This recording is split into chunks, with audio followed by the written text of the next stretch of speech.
Hello, Army fans. Welcome out to GoBlackKnights.com. I'm Joe Iacono, writer and analyst. We are here tonight as we lead up to Army-Navy Week, and the countdown for Army-Navy 2021 continues on GoBlackKnights.com. We are here with a one-on-one interview with former Army Black Knight, tight end, wide receiver, and now offensive lineman, offensive tackle with the Baltimore Ravens, former Pro Bowler, All-Pro, Alejandro Villanueva, coming at us live from somewhere in the Baltimore, Maryland, DMV area. And he's out on his porch, a little cold, but sucking it up for us tonight. So we appreciate it. Ali, how you doing this week? Joe, I'm doing awesome. How are you doing? Great. Really excited about the game coming up. And yeah, I know you guys, with practice and everything else, you're going to get an opportunity to watch the game Saturday, or you're going to have to record it, or how's that going to work? Yeah, usually, so we're traveling. So Saturday is going to be a travel day, and I get to the hotel probably around 3:30. So then after that, I'll turn it on, which is usually starts right around 4:00, right? Yep. Yeah, I think it's actually like 3 Eastern is the kickoff, but that's 3 Eastern, yeah, like exactly. 3:15 by the time they get done with all the ceremonial awesomeness. So, yeah. Right. But I usually try to make it almost like a ritual to watch the Army Navy game on Saturday because it's usually the only game on. So everybody's talking about it in the lobby and in the meeting rooms and whatnot, and somebody will be watching it for sure in the cafeteria for later for dinner. That's awesome. Random question: is Keenan Reynolds still on the practice squad at Baltimore? No, I haven't seen him, but actually I should ask about him. Yeah. I never. Yeah, because I know that was when he kind of came out of Navy. Right. He made the practice squad at Baltimore, so I hadn't thought of that till now even, but I was wondering if you had run into him. Yeah, for guys like Keenan, you do feel a little bit of the pain because they're such talented and great players, and then finding a position in the NFL is very challenging. Just from the how specialized you have to be at a certain thing and the things you have to be able to do. And so I don't know. Hopefully, still in the NFL. I think it would be awesome to see him just from an academy perspective. Yeah, well, it's been interesting because your path to the NFL, and we want to keep this mostly focused on Army Navy, but your path was really unique. You kind of did it the old school way, so to speak, where you went through the Army and did a couple tours in Afghanistan, I believe, right? Yeah. Yeah, and so did the 5 and then came back. A lot of the Army fans are familiar with your story. Really cool story. And, now because of the new policies, we have folks who are grads on multiple rosters. I'm actually interviewing Cole Christensen later tonight, who's on the LA Chargers roster. Right. I met him. I met him after the game. I knew he was on the team. It was awesome to see him. I've met 2 NFL players on the field since I've been, and it was always so cool. I met Brett Toth. Okay. With the Cardinals. With the Eagles? He was with the Cardinals, I think. Oh, with the Cardinals, yeah. Yeah. And I think he's with the Eagles now. And I actually saw his preseason film, and he was actually playing really, really well. So, yeah. So I wonder how he's doing. But then I met Christensen also. Yeah, it was really cool. And he's in a really fun team as well. So hopefully he's having a good time. Yeah, he seems to be enjoying himself. I'm looking forward to talking to him later tonight. I had the opportunity to interview John Radigan earlier in the year, who was, of course, one of our captains last year and has been playing special teams for the Seahawks.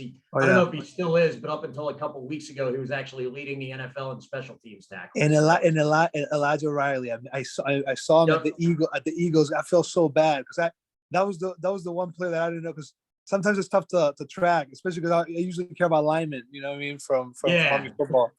And so it was really good to see him as well. Yeah, Army football. Hopefully, it puts.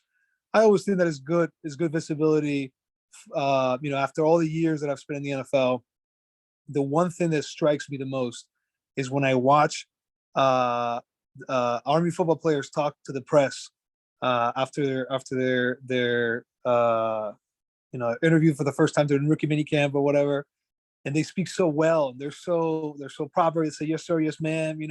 I think that's really cool, and I think that Army football players have like a little niche. The service academy players are definitely making impressions and making a difference to a lot of the coaches and a lot of the other players in the meet. So I think it's a cool thing, and hopefully there's more NFL players in the future for sure.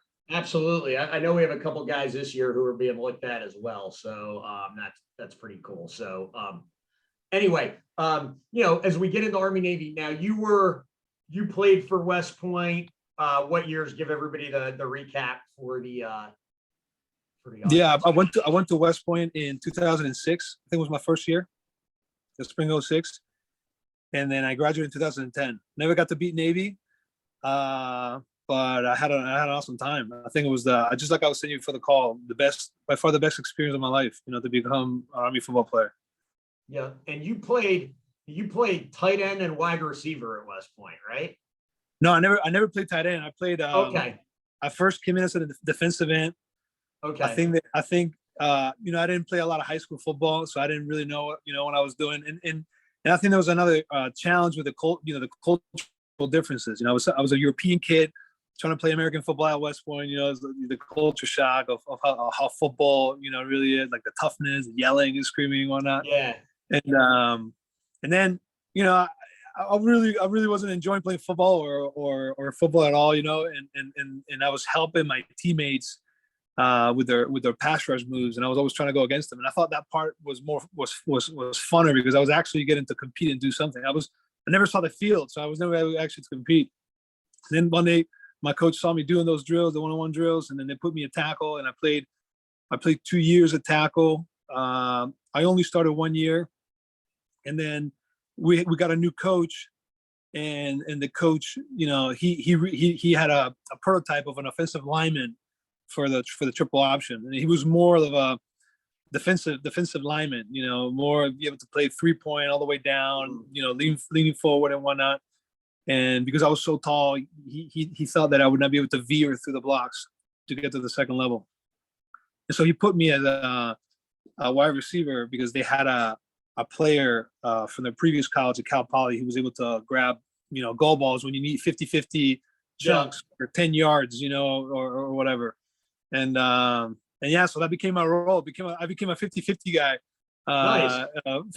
farming football. And so, if in the triple option system you got to a 3rd and 10 and you were having tough time converting the pitches or whatever, then you try to throw to lob a ball. And yeah, they kind of do that now with that kid Alston that they've got, who seems to be a pretty talented receiver. Actually, he's not nearly as tall as you, but seems to do a nice job getting one-on-one balls. So. Yeah, but I thought it was really funny that they put me from offensive lineman. And one day, I know that's. You're gonna play receiver. I was like, what? I remember that. I was like, man, we got this huge receiver. This kid's like a basketball. Did you have a basketball background at all in Europe? No, I mean I played a little bit, but it's not like I allocated any time to playing basketball. It was always swimming and soccer for me. I played a lot of soccer. I grew up in Spain, and then I swam, as I was a kid. And so those are the only two things that really interest me. But no, playing wide receiver was actually really fun. To be able to have the feel of the receiver, the catching a ball in a game, catching a touchdown, and have that sort of perspective on football. I thought it was pretty cool. If you only play defense, and your job is always to be aggressive and have to, be a meathead and get after the ball, run after it like a dog. I mean, that misses out on a lot of the cool things about being the finesse receiver with the gloves and catching the ball, and so it was a cool experience for me to play American football because it was such a foreign thing to me, and then to be able to do it 3 positions because I was able to see sort of the different feels and how the personalities of the players completely changed. Whereas in soccer most players are the same. They're not that much. Maybe the striker has a little bit more of it, or the goalkeeper, but for the most part, everybody's the same. Right. Most people are interchangeable. Basically, a goalkeeper and 10 guys more or less doing the same thing. So. Right. So yeah, Army football was a cool experience and then going from the pro style to the triple option. That transition. The plays that are the same, the plays that are different. Learning all the different playbooks around football. Route combinations, that most offensive linemen that play football don't know routes or they don't know the concept or the technique maybe sometimes, and it's kind of cool for me, even if I obviously don't have nearly as much knowledge as an NFL wide receiver. to at least be able to understand some concepts, So Right. Yeah. So when they're talking in the offensive meeting rooms now, you probably know a little bit about what's going on with the right. That's great. That's great. So you had the unique opportunity, kind of, it's a good thing and a bad thing. You played for three different head coaches, right? At Army, you played for Bobby Ross, Stan Brock, and Rich Ellerson. Is that right? Right. That's right. I played for three coaches. Yeah. Okay. So, talking about Army Navy week specifically, if you can remember back this far, because I know, you're still a pretty young guy, early 30s. So, what was it like getting ready for the Navy game and practice that week and kind of getting ready to battle with your biggest arch rival of the season? You know what? I was never a player that thought that there's a difference about to play a better team or a big game. I always thought that practice you're supposed to do it at the highest level, the highest intensity, or to a level that is acceptable for whatever the circumstance that in any given day. So if they take you to shells and you show the tempo, whatever it might be. Yeah. So I never noticed a difference. I've never noticed a difference in any of the intensity of practice every single day of my life that I play football. For me, practice has always been the same. That's right. interesting. But the only difference that I would say about Army Navy game, from my perspective, that maybe it's a little kind of like going back in time and thinking about my experience with football. When I was getting ready for the Army Navy game, a lot of it was the excitement of being able to have a weekend off after a game and have the feel of a regular college football player who has the ability to celebrate after, because Army Navy game is the only game that you get to celebrate. You don't get to celebrate any other games because you're going back in your rooms. You know what I mean? Yeah. So maybe what you do is you get together and you watch a movie and everybody's gonna be really quiet, so it's not like like it was a harder game to get ready for, but it was definitely a special one. And so, unfortunately Navy was very good when we were when I was playing. They were really good during your years there. Yeah. Right. And we were struggling, but it's funny, because after I've been in winning teams in the NFL, which is crazy to think about, like to be able to have 14-2 type seasons. And I thought that being in losing teams was also very fun, and it taught a lot about people's character. There's probably a lot more humor, I would say. Right. just because we're so cynical about how bad we were, and I know it's never cool to maybe talk about the culture of losing, but I did think that when I look back at time, the Army football experience and the Army Navy games and the pep rallies that we had to do in front of everybody, when all the cadets, the big bonfire. But all the cadets knew we were going to lose the game, Yeah. maybe just see, that's crazy. Ohio State. It's like really hard for me to relate to, because when I was there, we weren't great, but either was Navy. And so I think my 4 years, we split 2-2. And then, Army kind of went through those dark ages periods where the whole losing streak and everything else. And now it's like the opposite, to where they pretty much expect to win every year. Right. So I never won more than 3 games in any of my seasons. Wow. And I was at West Point.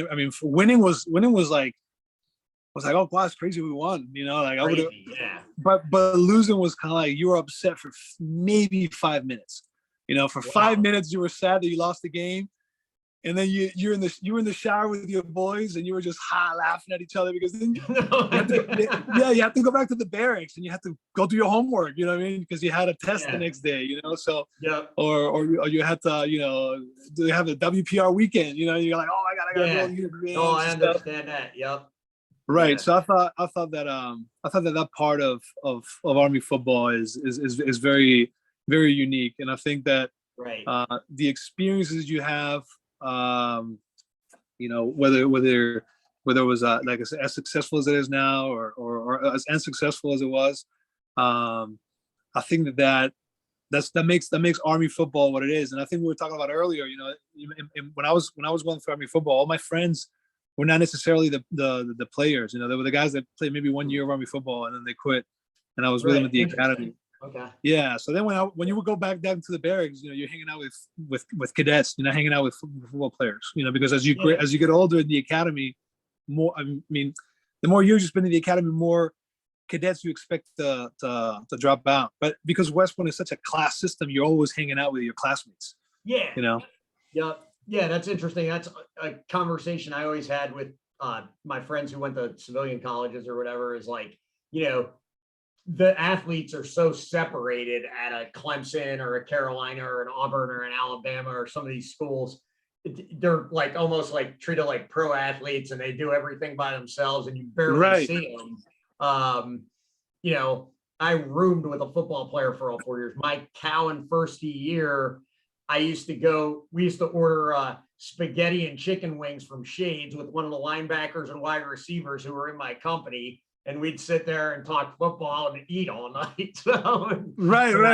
That's exactly, yeah. It's so different. It was like crazy, which was really cool because having a lot of good, and then, I went to school with a guy named Mike McElrath, who was a really good free safety, ended up getting a tryout from the 49ers.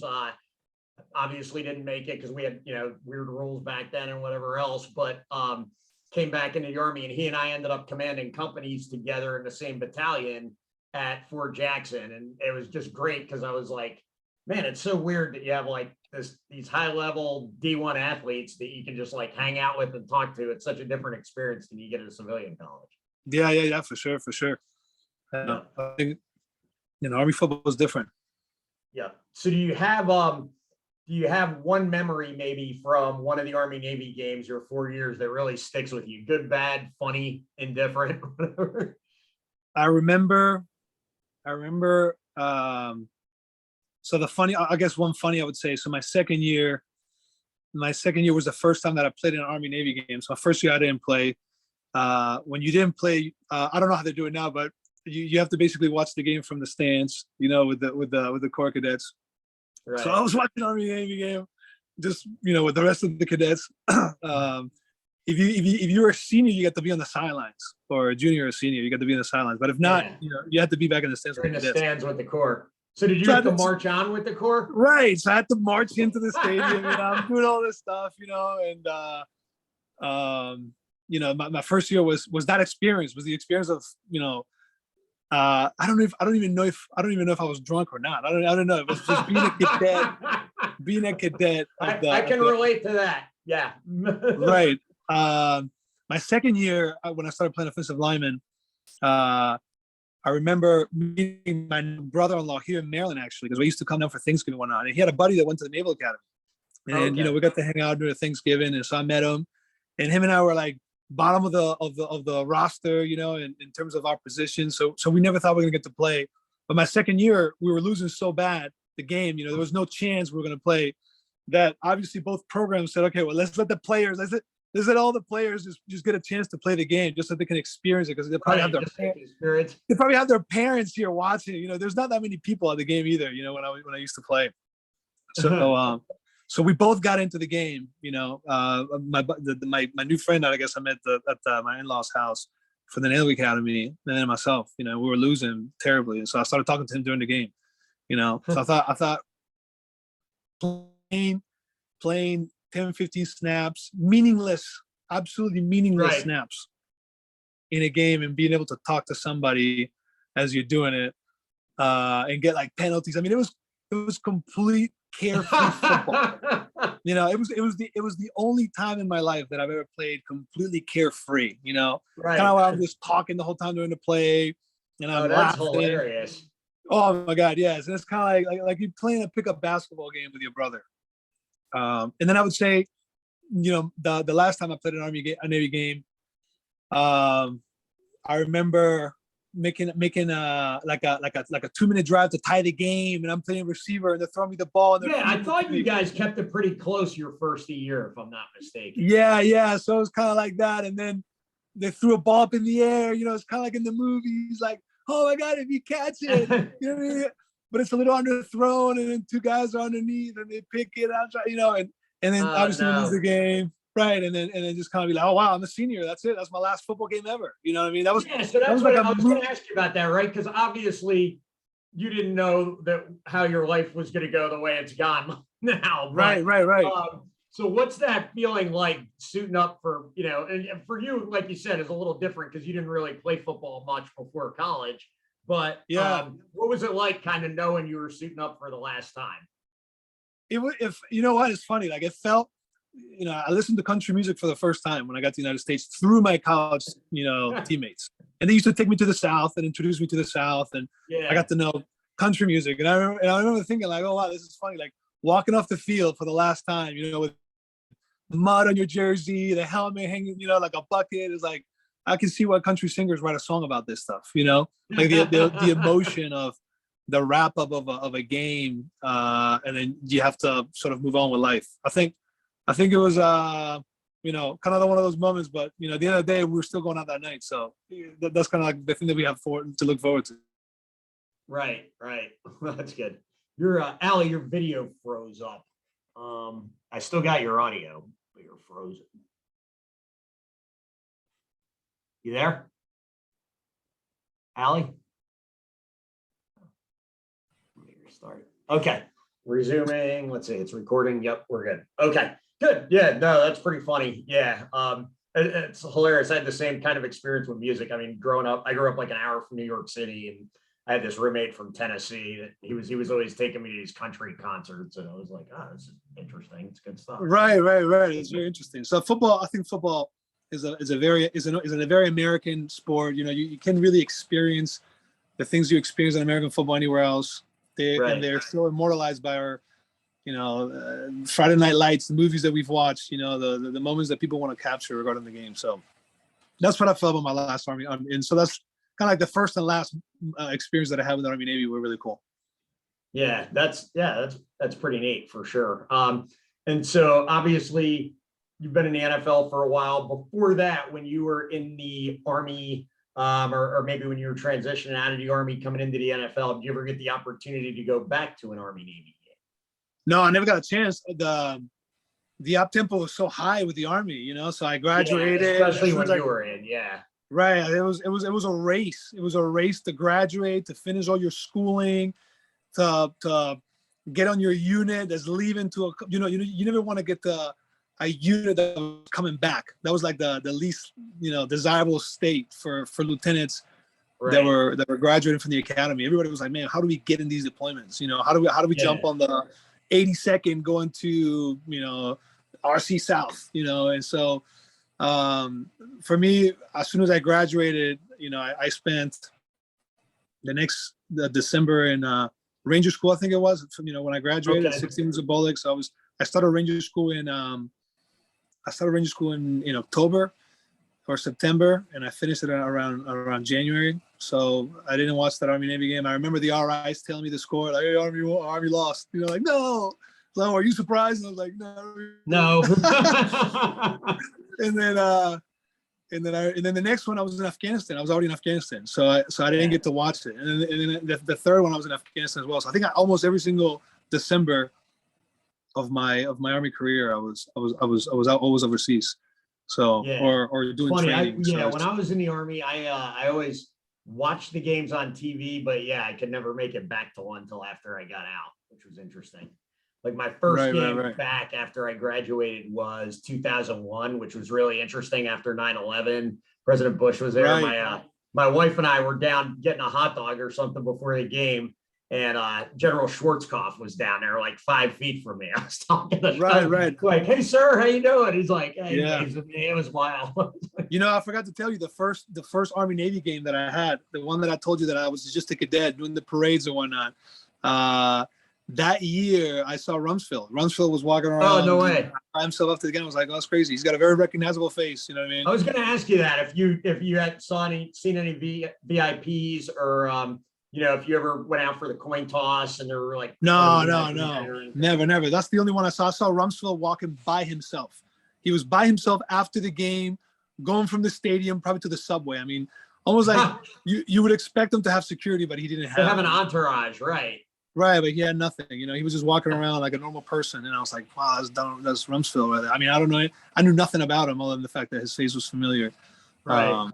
Oh, that's funny. And yeah. So good stuff. Good. Well, have you since you've been in the NFL, obviously super busy, like you said, to use the military term, op tempo, crazy op tempo. You got a family, you got 4 kids now. You ever get a chance to talk to any of the current coaches or players or any of the younger grads who maybe just, we talked about Cole Christensen and some of the guys in the NFL that you had an opportunity to say hi to maybe? Yeah, so I got invited a couple times to the academy for, they asked me to speak at a banquet one time, and in another occasion they asked me to speak at a panel regarding physical fitness or something like that. And okay. Yeah, so both times I met with Coach Munkin. I met with a lot of the coaching staff. A lot of the coaches I had when I was going through the academy. So I think Coach Wall's still there. Yeah, he is still there. In fact, he just this season broke the record for most games coached at West Point. Right. So Coach Wall was there, and then Mike Vitti. So Mike Vitti. Was Mike were y'all classmates or? Mike Vitti and I mean, it's crazy. So when I first got to Army football, this is a cool story about Vitti, because I think most people in the Army football community might not look at Vitti the same way that I did, in the same way that we all did. So like my classmates, so in those dark ages of Army football, where the culture was, was very different from any football team that you could ever have. Just out of the fact, and I used to say this all the time as an excuse for why Army in my class lost so much to Navy. But I mean, the reality behind it is we all knew we were going to go to Iraq or Afghanistan as soon as we graduated. Right. That was like a reality. And most of the people that were talking to us, they were all saying, I mean, you are going to the front lines. Get yourself ready and get yourself, morally sort of, or physically fit, or however you're capable of being able to do the task. The worst story that I'm telling you is what you're going to be doing as soon as you graduate. Yeah, you're actually training for combat. Whereas with my class, we graduated in peacetime, and I thought there was a chance I'd go to war, but it wasn't imminent. Like for you guys, you knew. Yeah. Right. So we knew, and I think that maybe that part of the academy was a lot bigger for all of us, meaning Buckner was very challenging. I mean, Buckner, when we used to go to Buckner, I mean, they would wake us up at 4 a.m. to go lift at 4:30, in boots. Oh, wow. Yeah, I mean, we used to do things that were crazy, and because it was very difficult to maintain weight, before going to maintaining body weight always used to be a real challenge until Munkin was able to get them to kind of change some of the summer training and some of that stuff. Right. I mean, that part of the academy was probably the funniest, because you would lose 20 to 30 pounds right before training camp, and then you have to go into training camp and you just do half a training camp or however long you got to do, and you would just be completely decimated. And then you have to go through the 2-a-days that we used to have for practice, all the Oklahoma drills, all the old school drills, just pitting against each other. They don't hit nearly as much as they used to. Right. So that part was crazy. You had to be a little crazy. You had to be, as an Army football player, you had to be a little bit. It was probably like how we look at football players from an older era, where they were just smoking all the time in the locker rooms or whatnot. Right. Right. Army was dipping. Everybody was dipping. I got in there. I was like, "What is this dip?" I started dipping. I was like, "Who cares?" It's just, getting through the day at West Point was a task within itself. Every single day was a struggle. And so I thought that the culture of Army football maybe is not as represented, now that Army football is once so much. And Mike Vitti, to me, is the face that still maintains that legacy. He's the guy who spans both eras, which is interesting. Mike Vitti was my captain when I was a cadet. Okay. And then he he was the first person that I saw in Afghanistan when I landed in Kandahar airfield. He was coming out and I was landing in, and we met each other in the HLC. Oh, no way. Right. It was really cool to see a football player that was the team captain 2 years older than you. You know what I mean? Somebody that, I mean, Yeah. because of the way the academy was structured with rank, you know, somebody that was 2 years older than you was always going to be, talking down to the younger players. Right. So he was very fair, but he was very strict. He choked me out. Mike Vitti choked me out during training camp one time. What? Yeah. How He did was a that, I wrestler. gotta hear this story. How did that happen? Yeah, oh yeah. Him and Matt Easton were wrestlers, you know. And Right. so there was a lot of hazing going on when I was at Army football. That is, you know, I hate to say this, like the fondest memories I have as a cadet. And I think Mike Vitti was somebody who definitely kept a lot of these traditions in the friendliest and most, you know, respectful and comical ways. You know, not to say that there was anything wrong, but there was a time where maybe I was bothering him. We were watching some DVD that he had on his laptop, and I think I touched him, or he looked at me and he said, "I can out wrestle you right now," and he just took me down, choked me out. Yeah. Mike Vitti was a very interesting character when we were cadets, and then I saw him in the Army, and he started maturing, and he became a very thoughtful person, and he walked all across the United States. So he definitely was an inspiration to all the Army football players for a long time. And the fact that he became a coach then, and now he's still there, especially, you know, for me, my classmates and all the people that I know from my generation of Army football, that's one of the coolest things. You know, the Mike Vitti represents Army football the way he does. That's pretty awesome. Yeah, I'm a big Mike Vitti fan. I actually had the opportunity to talk to him one time while he was still in the Army, and obviously think he does a great job as a coach. So that's a really cool story and background. I've got I know we're kind of wrapping up with you, Ali. I see that Ahmad Bradshaw has just joined us. I can't find his video anywhere, but I'm in here, right? Can you hear me? Oh, there you are. Okay. How you doing, Ahmad? There you go. I'm doing well. How are you? Good. Hey, let me see. I gotta do the group view thing here. The grid view. That's all I want. All right, I'm gonna pause recording for. All right. Welcome out, Go Black Knights fans. GoBlackKnights.com. Joe Iacono, writer and analyst, here with former Army quarterback Ahmad Bradshaw. Ahmad, welcome out to the show tonight. Why don't you tell the Army fans and supporters what you've been doing since graduation? All right. So after I graduated 2018, I took on a graduate assistant position up at the prep school where I coached the quarterbacks. I did that for about 8 months. And after that, I went to Bolick at Fort Sill, Oklahoma. I branched field artillery. So boom, boom to all my artillery guys. And then I got sent to Campbell in July of 2019 after Bolick. And I was in the 3 shop for a while until we deployed. I say deployed, it was a border mission, so we didn't go overseas. But shortly after the 3 shop, I became FDO. We deployed to the border for about a year. But I tore my ACL when I was there. And then I got sent back early in like September of 2020.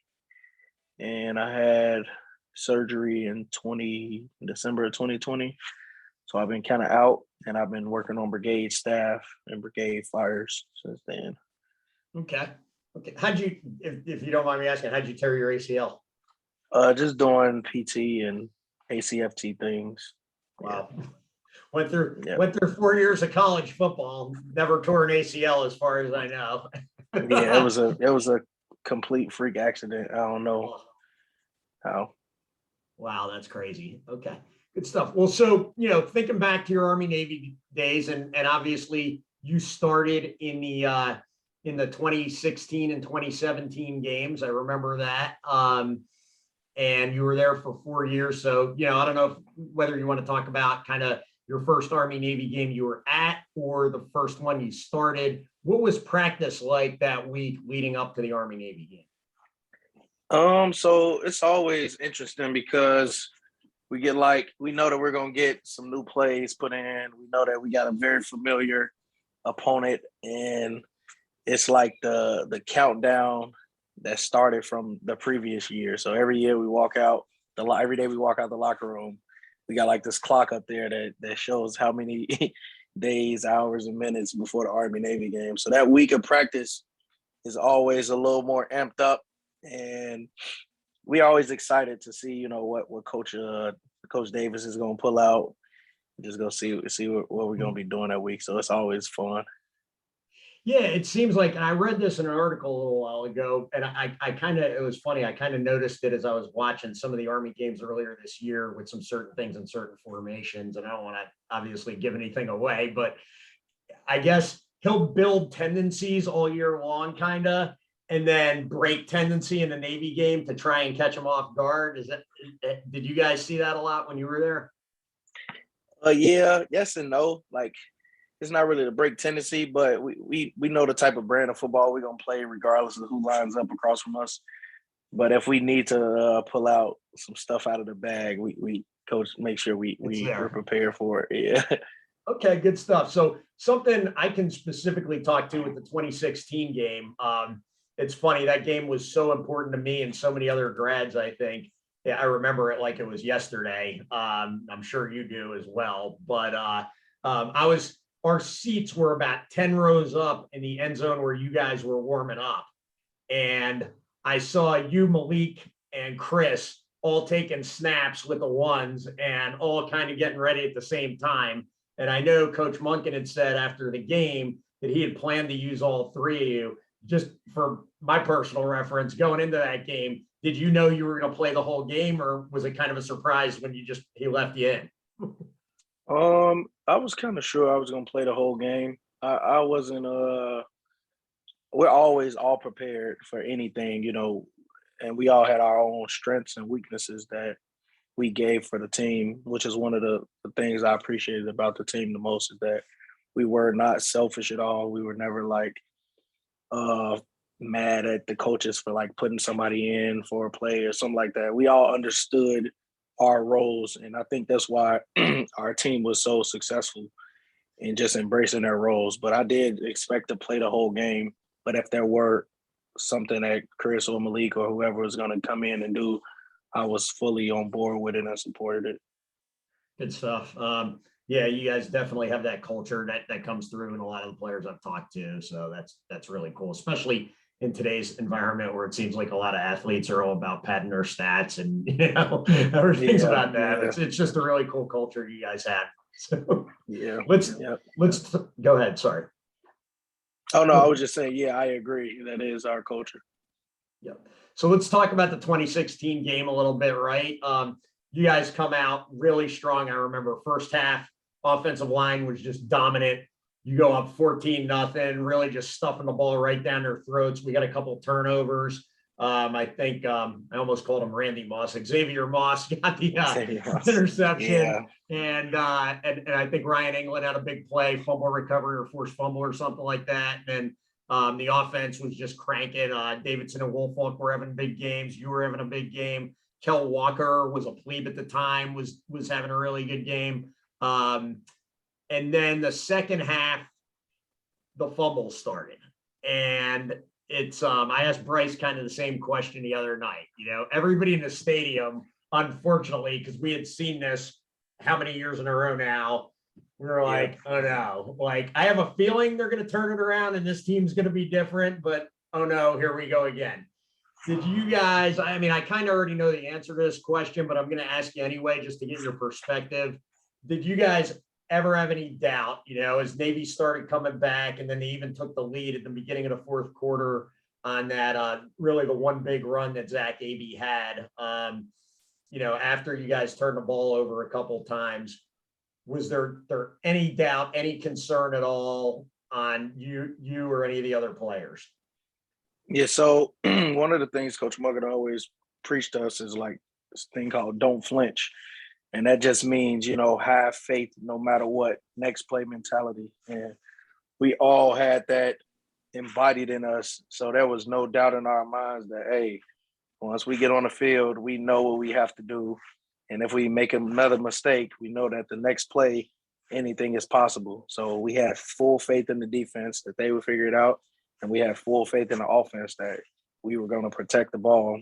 Because I remember when I think about that game, everybody think about the joys and, the fact that we won. But I always think about my one interception that I threw.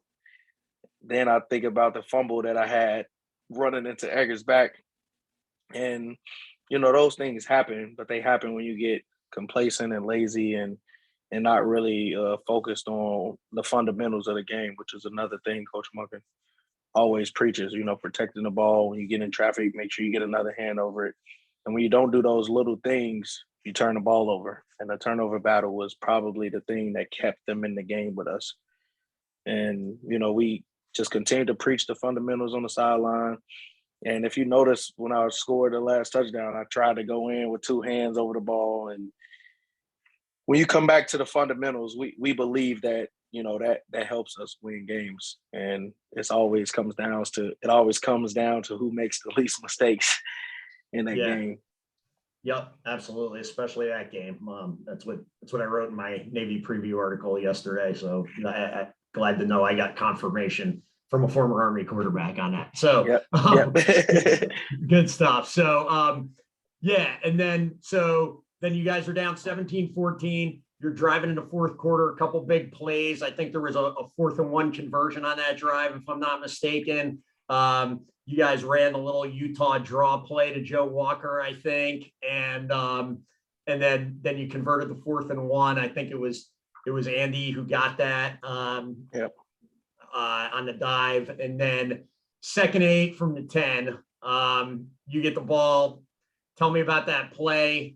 Tell me what you saw from your perspective and what it felt like going in on that play. Yeah, so, there was a quarterback keep option around the side. And usually the guy that we pitch off of, he was kind of playing half, like not really taking the quarterback and not really taking the pitch, which is good because Andy is supposed to, kick him out. But if he's doing that, me and Andy will just, go inside of him and he'll get the next guy.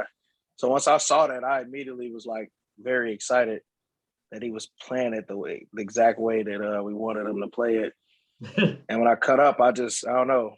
I was just determined that, hey, man, I personally made way too many mistakes this game already as a person who takes pride in not turning the ball over in our offense. I touch the ball every play. So that's my number one goal, to not turn it over. I just felt like I let my team down a lot. And, the offensive line, whole right side, Brett, Toth, Mike Howden, Josh Boylan, Bryce, Rick, all those guys just, blew the whole right side of the line up. You could see them all coming in the end zone, finishing through the play. It was just I was just so proud of the offensive line and the whole offense in general. Our receivers, everybody was just on board on that play. And I always tell people, I don't know if you know, we lost our brother, Brandon Jackson, earlier that year. Yep. His number was 28. Mm-hmm. So it was ironic that we scored on 2nd and 8. Yeah. Yep. Exactly. And I was not only was the offense there, but I always say Brandon Jackson was there with us. 12th player on that one. Yeah, exactly. So it was definitely all hands on deck when we scored that touchdown. That's awesome. That's really cool to hear. So you guys score, you go up, but the game wasn't over yet. Navy gets the ball back, and it's 4th and short. A lot of people, I think if it was Coach Monk, and he probably would have gone for it. But they go ahead and punt back to you guys, and now we got to run the clock out. And there's, I was sitting next to my dad, who was a high school coach, had been an Army football season ticket holder since I was a plebe back in '89. And he just looked at me and he said, "We need 2 first downs." And I said, "Yeah, that's about right." So Coach Ware so go ahead, take me through that drive. To us. Yeah, so as soon as we got the ball back, Coach Ware said the same exact thing to me on the sideline. It was we need 2 first downs. And he's always he's probably one of the wisest coaches I've ever been coached by personally, as far as just understanding the game, understanding how every inch matters. He talked me through a lot of things, and just little things like if you could throw the ball for 5 yards or run the ball for 5 yards, you might as well run it because the probability of him catching it is higher than it is if you run. So he would just talk me through things like that. And when he told me we needed 2 first downs, I was like, yeah, we're gonna get this. And we knew that the game was over at that point because I don't know, we were just determined. Yeah. And then I remember, probably one of the most iconic kind of shots from that game, videos from the game, is after you get the 2 first downs, victory formation, you kneel down, run over, hand the ball to the official like a perfect West Point cadet, and then start celebrating afterwards. Tell me what the celebration was like on the field after that. Yeah, so let's start with the hand it off like a perfect cadet, where that came from. Our coaches hate, or not hate, but it's kind of a thing where I don't know if it was Deshaun Jackson was running to the end zone at one point, and he like dropped the ball right before he scored the touchdown. And Yep. Coach Ware, and that's just like, Coach Munkin always preaches 2 hands over the ball before you go in the end zone. And then Coach Ware always say, take the ball to the ref in the back of the end zone. So every time I score, if you notice throughout the season, I would always hand the ball to ref. So there could be no room for error if we put the ball down too early, or you'll never make that mistake with that mentality. So as soon as I took a knee, I was like, here, ref, the game is sealed. It's over with. But after that, handing the ball off, the celebration was crazy. All the cadets stormed the field. Obviously, we hadn't beaten them in for 14 years. And yeah, it was just like, it was amazing. I couldn't even find my parents or my family to get to. It was just like, it was so packed. Yeah. I went over and gave Jeremy Timpf a big man hug after the game. Ran down on the field. Yeah. My dad's like, you're a little old to be running down on the field. I'm like, whatever. Army Navy, you get a pass. Yeah, exactly. So then another game that I thought probably isn't as legendary just because you guys had broken the streak the year prior, but the game that I thought was maybe just as good or even a better game was the 2017 game, coming right off of that, when you guys are playing for the Commander-in-Chief's trophy. And it's the crazy snow everywhere. It was funny when I was talking to Bryce the other night, he said, I think my hand's still frostbitten from that game. How hard was it to play in that snow?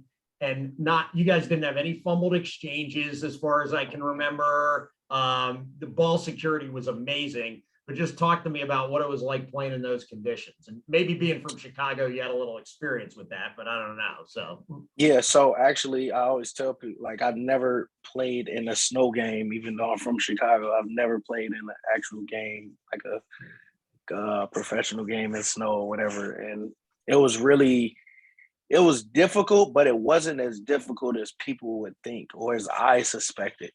So I thought that it was going to be like freaking walking on ice skates or like walking on, and it was not that bad, but it was bad at the same time. And I always give my hats off to the offensive linemen for having to put their hands down in the snow every play and get back up and block somebody. But I don't know. My footing wasn't as bad. The ball security wasn't as bad. I think we had a lot of experienced guys at the time, and we knew what we had done the year before with all the turnovers. So I don't know. I was kind of determined to make that a thing of not turning the ball over. And yeah, it was a fun game though. Playing in the snow. And I thought you guys did some really unique things on offense that game that I hadn't seen as much prior. You did a lot of gun or pistol, whatever you guys were calling it at the time. And then you'd go back up under center. One play that stands out in my mind that I want to ask you about was, I think it was the only pass of the game, if I'm not mistaken. I knew you was about to say that. Completion. Your pass, you're falling back off your back foot, and you throw it up to Kalen Holt. Talk me through that play a little bit. Yeah, so Kalen Holt is probably one of the best athletes I've ever met in my life. Like, this dude is, he can probably, there's probably not a position on offense that he can't play. I've seen him play fullback, slot. I don't know if he could play quarterback, but I don't doubt that he could if he took the time, or receiver. But yeah, it was just a fake draw. the two backs fake like they were going to block the linebackers. When the linebackers see us all three stepping up, both of them blitzed, which I didn't think they both were going to come. Right. And before I knew it, they were all in my face, and I couldn't drop back in time. And I just threw it off my back foot. I saw Kalen wide open down the middle, and the pass was very underthrown, very wobbly, all the things you could think of negative. And Kalen, as usual, made a hell of a catch and a great athletic play. Like, he had to stop in the snow, find the ball, see how wobbly it was, and then make the catch and to the ground. Like, that's way more difficult than a lot of people think. And yeah, he's very athletic, and he helped us a lot that game. Yeah, that was a super impressive catch on his part. And then let's talk about the scoring drive. You guys are down 13-7 after John Voight makes what I think is the play of the game. I still, when I'm coaching kids or I'm talking to people about anything and I want to show effort and hustle, I always show that play, because how John Voight ran down Malcolm Perry, I have no idea, but he did it, and they got the stop, held him to a field goal, and then you guys were driving in for the score, and you had I think a 2nd and long near the goal line, and you ran option to John Trainer, and he makes an amazing move on the sideline, spins around, goes down the sideline. Talk me through what you saw on that play as a quarterback. Yeah, it was I think it was I don't know if it was an option where I pitched it to him or if it was a toss. I can't really remember that play. I know I did want to give hats off to John for that play, because a lot of people don't understand like where that culture came from. And maybe a year or two before that, before Coach Monken came, we wouldn't have been given that much effort. Like, we get the first spring game we had when Coach Monken was there, we watched film and we counted efforts on the field, and an effort was basically a player not going hard to the whistle blown. And we had like 90 some efforts, or maybe 100 efforts. I don't remember the number, but the punishment for efforts were team up downs. So however many efforts we had, that's how many up downs we had to do in summer camp with all our equipment on. As a team, cumulatively. As a team, yeah. Oh my gosh. Yeah. So we all learned really quickly about effort right off the bat, and Coach Monken is instilling that culture into us. I just wanted to hats off to John for making that, because that saved the game probably.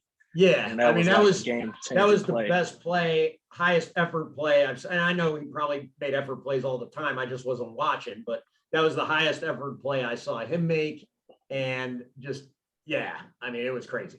So yeah, and then that John Trainer, the toss on the sideline, like I said, the footing was terrible, but it was better than you would think. And John is a hell of an athlete again. Like, we had a bunch of great athletes. Like, I played with John at prep school, and I knew he was going to make a big difference on our team, just like a bunch of other guys. And I think that was the play before we scored. Yeah, it was. I thought that he got in. Next play, yeah. Yeah, I thought that he got in, and I don't know. It was close. It was super close, but I think when I went home and watched it on TV, and his foot was out on the half-yard line, yeah. It was close. Okay. Yeah, but no, John definitely is a great athlete. Make people miss in open space. Fast, quick, smart, everything you want in the slot. Yeah. And then the next play, you run sneak right behind Bryce Holland in your O-line and get it in over to goal line. What was that play like? Bryce is like my all-time favorite center through any level of football I've ever played. But I knew that if we called a quarterback sneak, we were going to get in, because me and Bryce, our chemistry was great. And then the two guards, Mike and Boylan, they are really tough. Like, when you talk about tough guys that played through the worst shoulder injuries, probably I've never met guys that was, man, they're just throwing their life, their shoulders on the line every play. And I knew what they were going through. But after we got the sneak, I don't remember which B-back was in the game at the time, but they pushed me in, and I was just laying there with the ball, and the ref was looking at me, and I waited on him to give the call. And then as he's like looking at me laying on the end zone, one of the Navy guys snatched the ball out of my hand, and then I was just sitting there, and the ref is like trying to get people off. I'm like, ref, make the call so people can stop thinking this guy got a fumble recovery. And I was just like, and when he finally made the call, I'm like, okay, everybody get off the field. Everybody kick this field goal before they try to save. That was like the 10-minute touchdown call. I remember that. That was John Madden always used to say, I don't understand why we have this goal line and we have a guy 50 yards away trying to make the call. Touchdown. Yeah, I was laying there looking at this guy in his face with the ball in my hand. And then out of nowhere, this Navy guy just snatches the ball. And I'm like, bro, I'm in the end zone. And then the ref and all these other refs are coming like, what's going on? What's going on? Like, please don't say that I fumbled, because that's not the case. From the stands, I could tell you were in already. It wasn't that close even. And and then they're driving down the field. Malcolm Perry's doing his thing. And then they go to kick the field goal at the end of the game. Now, are you a guy, you watch the field goal? Or are you a one-knee prayer? What do you do when they I'll watch everything. I gotta see the whole thing. Like, I was amazed that they had those two penalties back to back and pushed them back further, because I was like, man, guys, y'all basically almost had the game sealed. Right. But I told the guys in the locker room, like, that's the difference between our culture and theirs. Like, we don't flinch. Yeah. And they do. And those were the two plays that showed that. So let's talk about that culture change a little bit. Bryce talked with me a little bit about it the other night, and even Larry Dixon and Terry Baggett when I interviewed them a couple of days ago, because they were there for the first year of the Monken era. And they were talking to me about like how camp was so different. Like when Bryce was a plebe, he was talking to some upperclassmen about camp, and they're like, oh yeah, you get to go away from the core and get to watch some movies on your laptop, and it's a really good time. And then you guys got up there, and then Monken just started putting foots in behinds. And So I mean, that's right. Being hard's part of it, but it's. What I noticed just as an outside observer is in 2013, 2014, 2012, we had some decent athletes and some okay football teams that had some chances to beat Navy. And it seemed like, our kids definitely wanted to win. I don't think anybody questioned the desire of the Army team. But I have a mentor who says to me all the time, Joe, you don't get what you want in life, you get what you expect. And you guys, it seemed like starting in 2016, and it's just continued even more so now, that the Army team just goes into that game expecting to win, kind of based on the work that y'all have put in up to that point. Can you talk a little bit to that culture and kind of what you've already mentioned about that already? Yeah, so my first camp experience, not being there, but hearing about it with the Ellerson era, while I was at prep school, I think I was talking to a few guys. I would ask them how camp was. They were like, yeah, we would come here, we would practice, we would lift, we would play some video games, we would hang out, and then we would go back to practice, we would go back to lift, and we'd have free time. And then I was just like, that sounds pretty chill. And I looked at the results that they were getting. It wasn't success, it wasn't winning. But when Coach Monken came, it was like a complete turnaround. I was like, there's no time for video games, there's no time for this, there's no time for there is time to get away, but it was more serious. It was like business mentality. He was building a culture of toughness and execution. It wasn't about like, are you happy today, or are you this? Because the opponent doesn't care how you feel. They don't care if you're playing Madden. They don't care if you got this good 2K player. Like, they want to win just like we want to win. And once he started to instill that culture in us of like business mindset and execution, that's when it started to change. And the toughness, I think a lot of guys were already tough. Like, coming to West Point, you got to be tough. You got to have some type of mental toughness. But what Coach Monken did was he enhanced it. He brought out of stuff in us that we didn't know we had. So at one point, I remember we were all in a push-up position, and this was his way of getting rid of the weak people. Whoever failed, he cut them from the team that day. Wow. It was we're not taking anybody that doesn't want to give their all. And it was serious. It was serious. And the seniors do this prank. They were doing this prank for some years or whatever. I'm not going to say what it is, but they tried to pull a prank on the freshmen the night before camp, and Coach Monken called every senior out and had them on the field for a while, like doing some workouts. Wow. And that thing stopped. And just, I mean, it wasn't like bad things or hazing or No, it it's was just like fun rookie hazing football stuff, guy. whatever. Yeah, it wasn't. Yeah, but none of that was productive towards our mission. So Right. if it was something that would have been helpful for the team, he probably would have allowed it. But all of that, like games and I don't know, we were there for a reason, and he used every second, minute, and hour to get what we needed to get out of camp to make sure that we were, prepared for the season. And yeah. That makes sense. I mean, in my opinion, I think he's the perfect coach for West Point because I think Russ Tucker said this on one of the broadcasts this year. A lot of guys are like, go to an academy and they're like, oh, well, I know it's really hard to win there, but I'm going to win anyway.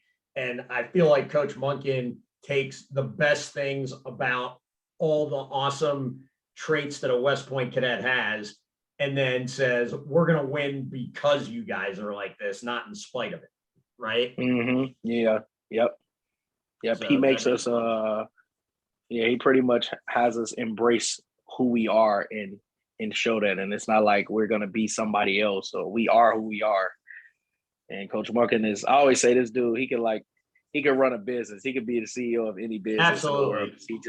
He gets it. And he's definitely the best head coach I've ever had in any sport I played. And I played 6 different sports. Wow. So that's awesome. That's good stuff. So, going kind of, like I said, the culture's kind of changed. I mean, obviously Army football is completely different from what it was when you got there as a plebe. But specifically when it comes to the Army-Navy game, going from a 14-year losing streak to now Army's won 4 of the last 5. Not going to come on here and make any bold predictions, but I think if they don't turn the ball over, they're probably looking at 5 out of 6. And so I'm going to call it right now. I'm going to say it's 5 out of 6. There you go. I've been asking guys for bold predictions all week, and you're the first one who's made one. So good for you. So Good stuff. So, with that changing so much, let me ask you this, do you ever talk to any of the current players on the team? You get a chance to talk to those guys on the phone or Zoom or anything like that once in a while? Yeah. So I actually, when I coached at the prep school, it was 3 years ago, I think. 2018 season, I guess. Yeah. A bunch of those guys are cows now, juniors. And I talked to them, like the quarterbacks, some of the defensive guys that were good, like Marquell Broughton. I talked to Jamel Jones. I talked to Raheem Murphy. I went up there and saw them when I had surgery, and it was. I get to talk to them. They're pretty good. Good. What do you think about the development and maturation specifically of Christian Anderson? Watching him, I'm really impressed with his play this year.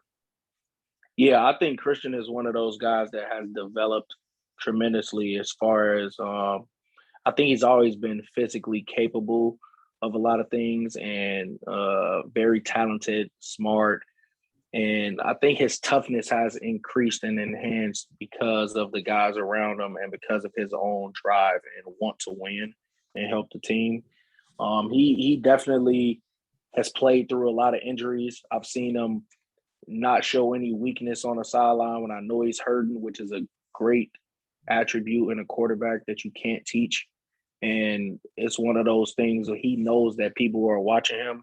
And if he shows some type of weakness, the other people, the team might lose hope or might be down if they think their leader isn't, 100%. But he does the exact opposite. I know that his shoulder's hurt. I know that this part of him is hurt, and he'll like come to the sideline and be like, "No, we're good," and blah blah blah. And later on, he'll go get himself handled. But that's a part of, like, I think all quarterbacks should have emotional intelligence, and he definitely embodies that and knows that how he is will affect the team. Stuff. So, Ahmad, last question: where are you going to be watching the game from this Saturday? I'm actually going to be at the game this Saturday. All right, good stuff. Yeah. Nice.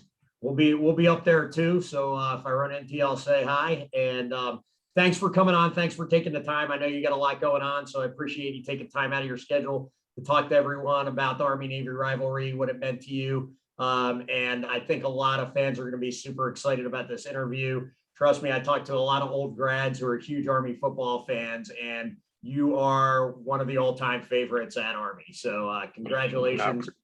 Go Army, beat Navy, and I will stop.